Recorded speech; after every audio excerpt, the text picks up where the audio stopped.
piping down the valleys wild, piping songs of pleasant glee.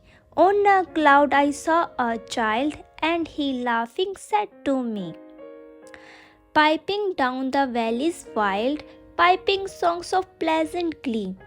जंगली घाटियों में मधुर उल्लास के गीत गाते हुए. On a cloud I saw a child, and he laughing said to me. मैंने एक बादल पर एक बच्चे को देखा और उसने हंसते हुए मुझसे कहा. तो फ्रेंड्स, इस स्टैंजा में बताया गया है कि ब्लैक अपने समय की काव्य परंपरा का पालन करते हैं और उस दृश्य का परिचय देते हैं जो स्वाभाविक रूप से द सॉन्ग्स ऑफ इनोसेंस की बाकी कविताओं की ओर ले जाता है. वह खुद को एक पाइपर या शायद एक चरवाहे के रूप में कल्पना करते हैं जो पाइप बजाता है. वह जंगली घाटी में भटक रहा है और सुखद उल्लास के गीत बजा रहा है. वह एक बच्चे से मिलता है, लेकिन यह बच्चा कोई साधारण बच्चा नहीं है, क्योंकि वह एक बादल पर तैर रहा है. बच्चा हंसता है और उससे कुछ कहता है, लेकिन यह कुछ अगले स्टैंजा में हम पढ़ेंगे. Piper song about a lamb, so I piped with merry cheer. Piper piped that song again, so I piped he wept to hear. Piper song about a lamb, so I piped with merry cheer. एक मेमने के बारे में एक गाना गाओ, मतलब कि एक लैम्ब के बारे में, तो मैंने खुशी से जयकारा लगाया. Piper piped that song again, so I piped he wept to hear. Piper वह गाना फिर से बजाओ, तो मैंने पाइप बजाया, वह सुनकर रो पड़ा. इस स्टैंजा में बताते हैं कि बच्चा उसे एक मेमने के बारे में एक गाना बजाने के लिए कहता है. यह ध्यान दिया जाना चाहिए कि बच्चा उसे गाने के लिए नहीं कहता है, कम से कम अभी तक नहीं. वह उसे संगीत पाइप बजाने के लिए कहता है. पाइपर बच्चे के लिए मैरी चेयर के साथ पाइप करता है. पाइपर के प्रदर्शन से खुश होकर बच्चा पाइपर से फिर से गाने के लिए कहता है.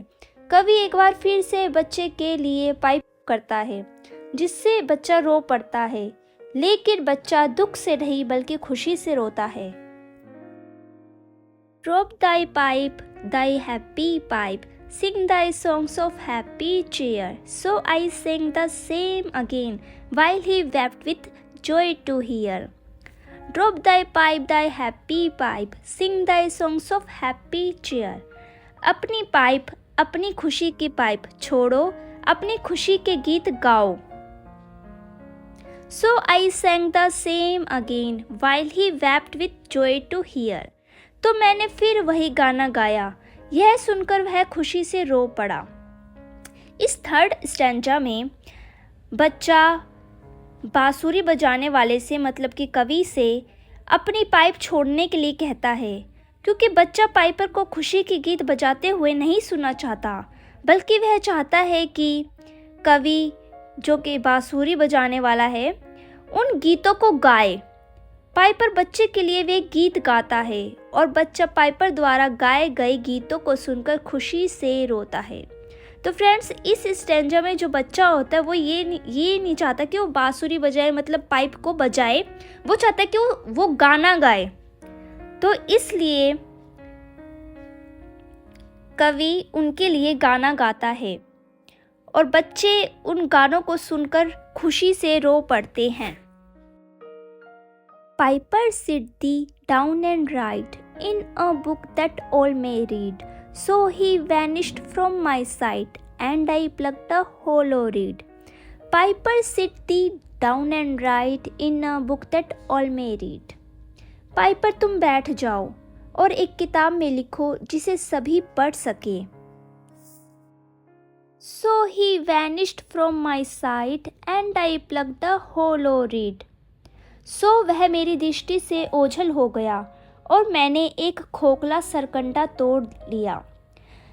इस स्टैंजा में बच्चा कवि, जो कि बांसुरी बजाने वाले से कहता है कि वह बैठकर उन सभी गीतों को लिखे जो उसने अभी अभी बच्चे को सुनाए हैं, ताकि हर कोई इन गीतों को पढ़ सके. कवि से गीत लिखने के लिए कहने के बाद बच्चा उसकी नज़रों से ओझल हो जाता है। बांसुरी बजाने वाला एक खोखला ईख तोड़ता है। क्यों?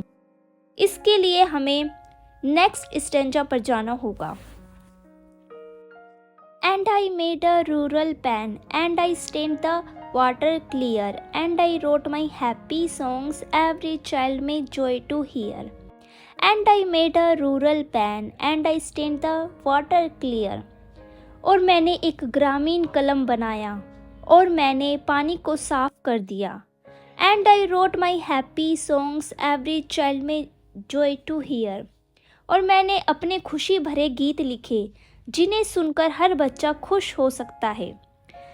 पोयम के इस लास्ट स्टेंजा में पीपर पिछले छंद मतलब कि पिछले स्टेंजा में तोड़े हुए खोखले रीड से एक देशी कलम बनाता है और फिर वह पानी को रंग कर स्याही बनाता है। एक बार जब उसके पास स्याही और पानी दोनों तैयार हो जाते हैं तो वह खुशहाल गीत लिखता है जो उसने बच्चे को गाए, ताकि हर बच्चा उन गीतों को सुन सके और उनका भरपूर आनंद उठा सके। Analysis of the poem. Poem में 5 स्टेंजास हैं, जिनमें से प्रत्येक चतुर्भुज है, जिसका अर्थ है कि प्रत्येक स्टेंजा में 4 लाइन्स हैं। कविता में एक सुसंगत राइम स्कीम का उपयोग नहीं किया गया है। पहला और 4th stanza traditional rhyme scheme यानी ABAB का अनुसरण करता है, जबकि अन्य 3 स्टेंजास यानी 2nd, 3rd और 5th ABCB की राइम स्कीम का अनुसरण करता है। यह ध्यान रखना दिलचस्प है कि ABAB राइम स्कीम का पालन करने वाले पहले और 4th दोनों स्टेंजा पाइपिंग और उसके संज्ञा रूप पाइपर से शुरू होते हैं। इस प्रकार पोइट की संगीतमय प्रकृति को कविता की सबसे संगीतमय राइम के साथ जोड़ दिया जाता है। कवि बच्चे को बादल पर तैरता हुआ बता पाता है। यह स्पष्ट संकेत है कि बच्चा कोई साधारण बच्चा नहीं है। बच्चा न केवल एक दिव्य उपस्थिति है बल्कि उसके गीतों के लिए प्रेरणा भी बन जाता है, क्योंकि यह बच्चा ही है जो कवि से खेलने, गाने और लिखने के लिए कहता है।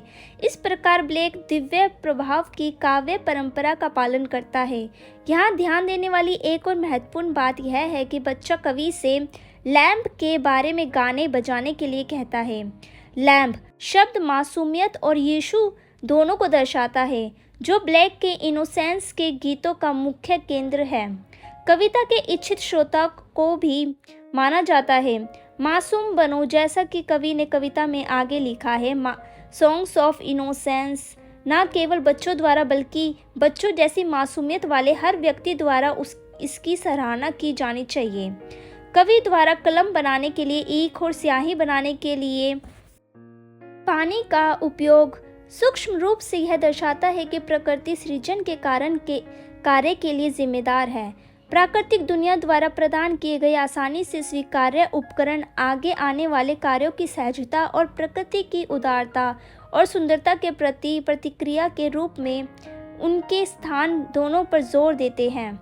उनका विषय वस्तु पूरे समय खुशहाल उत्साह होगा। हालांकि मासूमियत के गीतों की कई कविताएं इस सुझाव को झुठलाती हैं।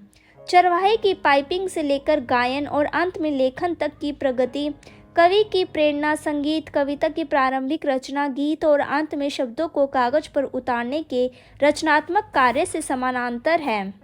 कविता चाहती है कि सभी पढ़ सकें। एक वाक्यांश जो लिखित शब्द की शीर्षता को सुनाए गए शब्द पर पूर्व की क्षमता में व्यापक दर्शकों तक पहुंचने और लेखक से अलग अस्तित्व में रहने का सुझाव देता है। इसलिए प्रिंटर और उत्कीर्णक के रूप में ब्लेक के अपने व्यवसाय को कलाकार के ऊपर उचित ठहराया जाता है।